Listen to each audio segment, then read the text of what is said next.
hello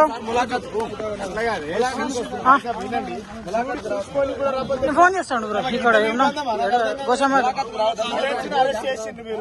student arrest చేసిండ్రు మాట్లాడిచ్చే ఇదే ప్రజాపాలన అంటారు స్టూడెంట్స్ ని పరామర్శించారు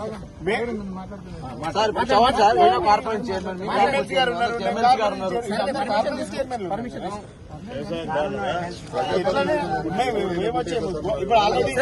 ధర్నా చేసిండ్రు అరెస్ట్ చేసిండ్రు మీరు మేము చూసాము అరెస్ట్ అయింది దానికి మీరు